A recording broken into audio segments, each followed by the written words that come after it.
muscular dystrophy. Most of you probably think immediately, muscular dystrophy, don't give, sucks, and higher incidence of malignant hyperthermia. That's probably the first thing that comes to your mind. But let's talk about it in more detail. It's a cytoskeleton dysfunction of the muscle membrane.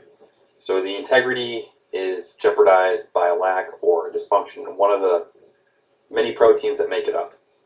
Muscular dystrophy, dystrophin, it's in the name, is primarily the protein involved. And with the most common, Duchenne's and Beck's, that's definitely the case, but it can be any one. Any deficit or changes in the proteins can destabilize this membrane. This makes the muscle cell more prone to injury, and if it's injured, it's going to lose some of its contents. And there's all kinds of nasty stuff intracellularly in muscle cells that can be leached out into circulation that can cause problems, such as potassium, hydrogen ions, creatine kinase, which can circulate and disrupt organs like the kidneys. It's characterized as a progressive, painless degeneration of or atrophy of skeletal muscle, and then also, in some cases, cardiac and smooth muscle, with no innervation of denervation, which is a whole separate classification of diseases. Alright, so with most of these cases, dysfunction of the skeletal muscle is usually evident as the patient matures. It's not immediate. Sometimes it is, and congenital. There's some level of cardiac and smooth muscle involvement. It's not really the primary concern of the disease, but however, it's insidious and contributory to mortality. So most of these patients die of pneumonia, not necessarily muscle weakness, due to aspiration and poor pulmonary toilet. As already stated, succinylcholine is out of the question, contraindicated, hyperkalemia. Halogenated agents are debatable, and we'll talk about that. There's other reasons other than the higher incidence of malignant hyperthermia that you may not want to give these patients halogenated agents. You can't give them non-depolarizers because it's not contraindicated in any sense of the word, but they are more sensitive. So some of the same precautions you would take with myasthenia gravis, you would want to take with these folks too. One other thing to consider that wasn't in the books is if these patients have a tourniquet, all those things that can leach out into circulations would probably be worse with these patients, or maybe even less extent depending on the level of muscle that they still have. Alright, so there's many different types of muscular dystrophy. You see here I have 3 of them in red and then 2 in black. The 2 in black are more of the benign, no cardiac involvement. The ones in red, unfortunately, are more common too, but they're also much more malignant. Duchenne's is the most common and probably the most deadly. It's also known as pseudohypertrophic, which means that muscle cells can be enlarged, but it's not. It's just fibrotic fatty tissue. It's the absence of dystrophin. It's sex-linked, presents in males. Females are only carriers. Symptoms start as early as 2 and advance as the patient ages. Usually very significant symptoms by age 12. Children can have it and not know it for many, many years, and this is one of the reasons why we don't like to give succinylcholine to kids, because of the hyperkalemic response they could have if it's unknown or undiagnosed. These patients will have elevated CK levels, so it almost parallels the course of disease. As the disease advances, CK levels will trend up, almost to a peak where they hit their zenith, and then there's just no more muscle cell, or much less muscle cell to degrade, and you'll slowly see a trend down in that CK. Becker's is right behind Duchenne's in incidence. It's about 1 in 10,000 people. They have dystrophin, they just don't have enough of it.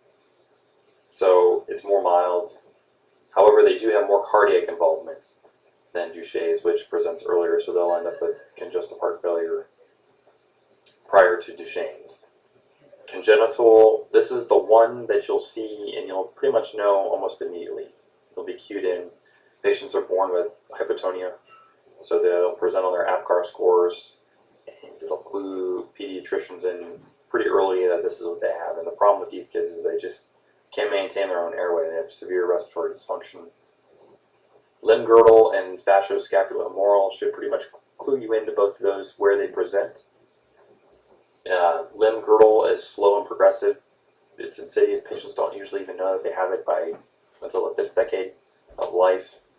And vasculoskeletal also slow, seen usually in adolescence, so earlier than limb-girdle. There's no cardiac involvement or CK elevation, and this one's autosomal dominant, can present in females. All right, so one of the big questions in our field is, do patients who have muscular dystrophies, are they more prone to malignant hyperthermia? Well, a lot of people out there say that they do. That's just one thing that they know about this disease. You don't give succinylcholine, and maybe you don't give potent inhaled anesthetics either because you don't want to trigger MH. Well, it's kind of interesting because patients who have malignant hyperthermia, their deficit in the ranitidine receptor is on chromosome 19. And as we already stated, the problems with muscular dystrophies, particularly Becker's and Duchenne's, is on the X chromosome. So they're in different locations. So why would these patients be more prone to malignant hyperthermia? Is it a true correlation? And here's one research article, Gurney, Brown, and Littman, 2009, in the Journal of Pediatric Anesthesia, that did an integrative review. They scanned the literature, looked at anything that had anything to do with malignant hyperthermia and muscular dystrophies, and were trying to find a true correlation between the two. And they did not find it. They hypothesized that many of these patients that they thought may have had malignant hyperthermia, patients who eventually received dantrolene, weren't confirmed diagnoses. So they were similar features in the fact that patients had higher potassium levels. They had massive releases of creatine kinase released into the blood. They may have had cardiac episodes where they went to heart failure and arrested, but weren't necessarily with the same high fevers and all the same other diagnostic criteria of MH. And you can't use a palatine caffeine contraction test to truly test this because their muscle physiology is not the same.